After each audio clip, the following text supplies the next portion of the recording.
हम लोग एक्सरसाइज है अपना 2.4 जो कि क्लास 10 से लिया गया है, और क्वेश्चन नंबर हम लोग थर्ड डिस्कस करने जा रहा है जो कि ऐच्छिक से लिया गया है। इच्छा के अनुसार बनाना होता है, अदरवाइज नहीं बनाओ तो भी चलेगा, ये क्योंकि परीक्षा के दृष्टिकोण से नहीं है। एनसीईआरटी में जहां भी कोई क्वेश्चन दिखे जिसके ऊपर स्टार का सिंबल हो, समझ जाना वो एग्जाम के दृष्टिकोण से नहीं है, नॉलेज के दृष्टिकोण से तो बहुत ज्यादा इंपॉर्टेंट है। क्वेश्चन की यदि बहुपद x cube minus 3x square plus x plus 1 के शून्यक, मतलब इसके जीरोज है a माइनस बी, ए और a प्लस बी। जीरोज को हम लोग किस चीज से रिप्रेजेंट करते हैं? तो रिप्रेजेंट करते हैं अल्फा से, बीटा से और गामा से। मतलब यह एक ऐसा वैल्यू होता है जो वैल्यू इसमें जाते ही इसको क्या कर देता है? जीरो बना देता है, शून्य बना देता है। तो किसी भी पोलिनोमियल फंक्शन में वह वैल्यू, जो वैल्यू उस पोलिनोमियल को जीरो बनाता हो, वह उसका जीरोज होता है। हिंदी में उसको शून्य कहते हैं। क्या कहते हैं? शून्य कहते हैं। तो यहाँ पर एक समस्या उत्पन्न हमको जैसा लग रहा है कि हो सकता है, क्योंकि हम लोग क्यूबिक पोलिनोमियल को a x cube plus b x square plus c x plus d से रिप्रेजेंट करते हैं। करते हैं या नहीं करते हैं? बिल्कुल करते हैं।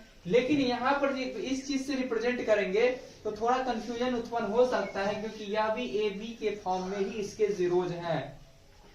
समस्या हो सकता है कि नहीं हो सकता है? ये भी a x cube b x square c x plus d के फॉर्म का है, और यहाँ भी हमने ए बी देख रहा है, ए बी देखा और कुछ नहीं देखा, ए और बी देखा।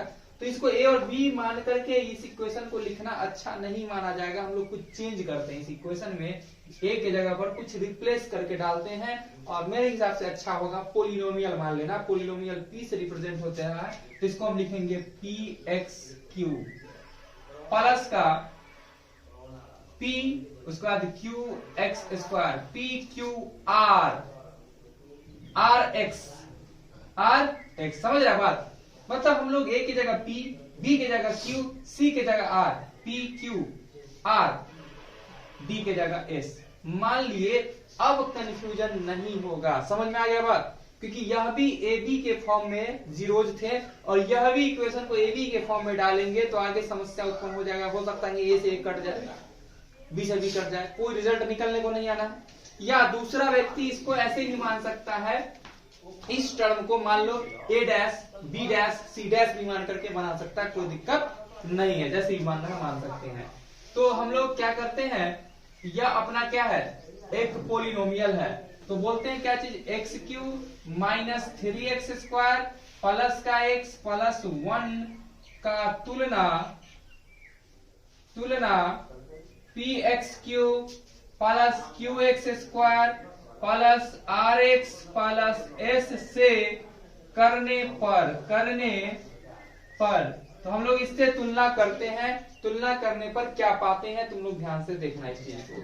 देख पाओगे P इज इक्वल टू, इसके मल्टीप्लाई में कुछ नहीं, मतलब क्या है? 1 है, जबकि Q इज इक्वल टू इसके मल्टीप्लाई में क्या है? -3 है, और R इज इक्वल टू तो कुछ नहीं, मतलब क्या है? 1 है, जबकि S इज इक्वल टू क्या है? तो 1 है। ठीक है, यहाँ तक। यहाँ पर बोला जा रहा है इसके शून्यक, तो इसके शून्यक हम लोग को पता है, शून्यक पता है, अल्फा पता है, बीटा पता है और गामा पता है। क्योंकि यहाँ पर हम लोग को पता है, हमें यहाँ यह गिवन है कि alpha is equal to A minus B, beta is equal to A and gamma is equal to and, यानी कि और gamma is equal to A plus B given है। ठीक है यहाँ तक। अब इसके शून्य के बारे में तुम लोगों को क्या ख्याल है? तो शून्य के बारे में हम लोग को यही ख्याल है कि हम लोग जानते हैं चूंकि alpha plus beta plus gamma is equal to, खूब पढ़े formula, alpha plus beta plus gamma is equal to क्या पढ़े formula? Minus B by A पढ़े ना, माइनस बी बाई ए। लेकिन ध्यान से देखना, बी के जगह पर क्या चीज डाला गया था? क्यू, तो माइनस क्यू बाई ए के जगह देखो क्या डाला गया है? ए के जगह पर क्या डाला गया है? पी डाला गया है। बात समझ में आ गया होगा यहाँ पर। Alpha plus beta plus gamma, alpha के जगह पर क्या है? ए माइनस बी है, प्लस बीटा के जगह पर क्या है? तो ए है, प्लस गामा की जगह पर क्या है? तो ए प्लस बी है, is equal to minus Q by P. Clear है यहाँ तक? Minus Q by P. Clear है? पक्का? चलो तो अब और क्लियर होगा। देखो ध्यान से समझना इस बातों को। Q के जगह पर क्या है, तो Q के जगह पर क्या है, -3 है। बात समझ में आ गया। T के जगह पर क्या है, तो 1 है। क्लियर है? डाउट यहां तक नहीं होना चाहिए डाउट किसी को। अब ध्यान से देखना, यहाँ पर B से B गया कट गया। ए मिलके क्या बन गया, 3A is equal to minus minus plus, तो गिल क्या गया, A is equal to 3/3। So A is equal to 1, 3A कम 3, A इज इक्वल टू 1। पहला बात जो निकालना था वह बात निकल चुका है। समझ में आ गया। हम बहुत बड़ा संबंध को नहीं लेते हैं। एक और रिलेशन होता है, alpha into beta plus beta into gamma plus gamma into alpha होता है ना। बाई इज इक्वल टू क्या होता है, C/A। ठीक है। एक होता है alpha into beta into gamma is equal to होता है क्या, -D/A होता है ना। तो हम वो इक्वेशन लेंगे क्योंकि वो आसान है, सभी को मल्टीप्लाई कर देंगे। तो यहाँ पर क्या करते हैं, alpha into beta into gamma is equal to, formula क्या होता है, माइनस का D/A, ये फॉर्मूला होता है। अल्फा, तो अल्फा की जगह पर कितना है value, A minus B into beta, beta की जगह पर कितना है, A है। और गामा की जगह पर कितना है, तो गामा की जगह पर है A plus B is equal to, D के जगह पर देखो वैल्यू क्या है, D की जगह पर क्या है, D की जगह पर क्या है, S है और माइनस का चिन्ह है। बाई A की जगह पर क्या है, देखो A की जगह पर क्या है, P है। क्या है, P है। तो चलो यहाँ पर हम लोग पहले ही लिख देते ये बात, S/P। अब देखो हम लोग S की जगह पर क्या डाल सकते हैं, देखो तो S की जगह पर क्या डाल सकते हैं, 1। क्या डाल सकते हैं, 1। क्या डाल सकते हैं, 1 माइनस, तो फॉर्मूला वाला बाई P की जगह पर क्या डाल सकते हैं, 1। समझ में आ गया यहाँ तक। देखो ना, A plus B into A minus B, formula क्या होता है, A² माइनस होता है ना into A is equal to 1 को 1 से डिवाइड करेंगे तो 1 आएगा, माइनस का चिन्ह है तो माइनस का चिन्ह रह जाएगा। ठीक है यहाँ तक। अब देखो A का वैल्यू है क्या, तो A का वैल्यू क्या आया था, 1।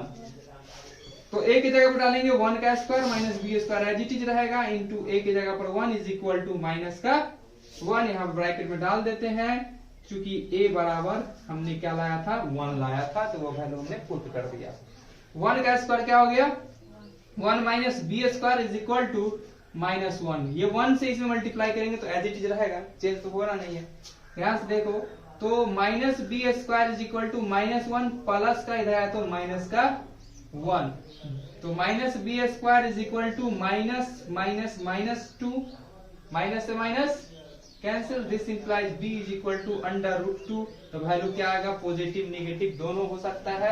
इस प्रकार हमने देखा B का वैल्यू क्या है, √अंडर प्लस माइनस का 2, और A का वैल्यू आ जाता है 1, और इस प्रकार यह क्वेश्चन भी हो जाता है समाप्त। तुम लोग देख सकते हो। अब इसको करो नोट।